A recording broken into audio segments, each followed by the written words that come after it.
I say, breaker 19, what do y'all drivers think about these new e-logs that are about to be mandatory? Come on, Beak.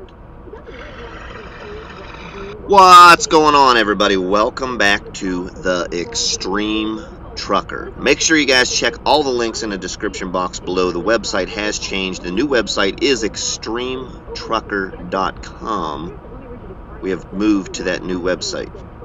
Now, let's get into the topic of this video. I figured I'd just throw up a clip of me driving down the road this morning. Didn't figure you'd want to just sit and look at my ugly face while we talk about this. E-logs, the electronic logging devices that are going to be mandatory December 17th of 2017.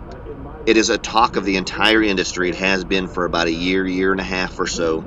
Everybody you listen to is bitching and complaining and threatening to leave the industry. I'm quitting, I'm retiring, this is bullshit. Let's get down to the real issue with the whole e-log situation. Everybody is bitching about e-log, right? What they're actually trying to say, or what they are actually complaining about, is they're going to lose the ability to cheat. Plain and simple. That's it. Because the laws on the e-log are the exact same laws that are on the paper log. Nothing is changing as far as the hours of service.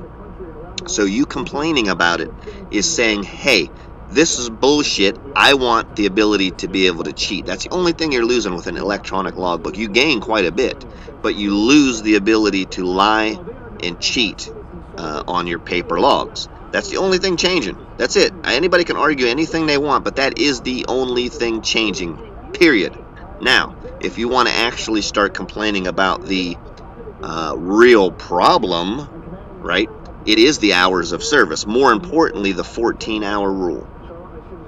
That 14-hour rule is the only rule that puts the driver at risk, or making you do things that you shouldn't have to do, or not being able to do things that you should or want to do, right? That 14-hour clock. For you guys that don't know much about the trucking industry, I know I have a lot of followers from the fitness, in a survival and a prepping and all that kind of things, self-reliance. The 14-hour rule is, say you get up at 6 a.m., you do your 15-minute mandatory pre-trip, right? Your 14-hour clock starts at 6 a.m. It cannot stop for any reason at all. At the end of the 14th hour, you must take a 10-hour break, all right? Now let's get into that a little more so you understand. Drivers, I know you already do. Say you do your 15-minute pre-trip, you drive 3.5 hours to a shipper where you sit for 6 hours. Right? Your 14-hour clock's still running. Although you've been sitting for 6 hours, you've probably been sleeping for 4 hours of that, right? Now you get up and get ready to roll, you have almost no time left because your 14 hours is going to end, you have to take a 10-hour break. At that point, you can't sleep because you just slept 4 hours. You're ready to go. But now you must sleep when you can't. Now you sit and wait for your 10 hours to be over, right? Now you can drive, but you really can't because you're ready to sleep now. Because you had to wait till you were retired, now you have to drive. It's bullshit. If you get rid of the 14-hour rule, leave the 70 alone, you could even leave the half-hour break mandatory. I believe that's a good law. And just make it so that you're only allowed to drive 11 hours in any 24-hour period, and you can't go over 70 hours. That would give the driver the flexibility to drive when he's, alert and fresh and ready to go, and sleep whenever he feels that he's tired, and still get there on time. He could also avoid driving in rush hour traffic because he could say, okay, wait a minute, I'm coming into Atlanta, Georgia. It's 4:30. I have time, but I'm going to burn my time sitting in rush hour traffic going through Atlanta. You know what? I'm going to stop just short of Atlanta and sleep for 3 hours. Let all that traffic, all them people, bitch and scream and blow their horns, and I'll take me a nap. Then when I get up, I'm fresh, there is no traffic, and I can hammer on, right? You can't do that with the 14-hour rule or with the e-logs because you can't cheat. You can't do what I just said and then say you didn't, right? That's the real problem. It's not the e-logs, guys. I've been averaging 2,900 miles a week for the company I drive for now for the last 11 months on electronic logs, right? It's all about time management. The company you work for plays a big part.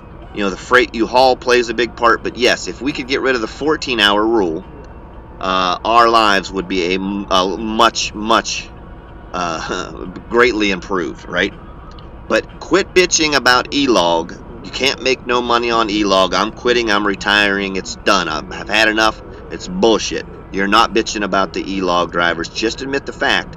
You're not bitching about the E-logs. You're bitching about the hours of service, which have not changed. So the only thing you're really saying is, I need the ability to cheat, right?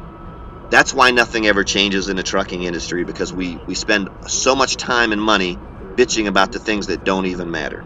Like I said, e-logs, I've been averaging about 600 miles a day on electronic logs, completely legal, for the last 11 months. I'm making more money now than I ever have in the industry of trucking. I'll clear well over $70,000 this year as a single driver employee working for the company I work for now. By the way, if you go to XtremeTrucker.com, go under the Jobs tab, and you can find out how to come work for the company I work for now. Just saying. Make sure you like, comment, subscribe. Appreciate you guys watching, guys. See you in the next one. And I'll see you. Bye.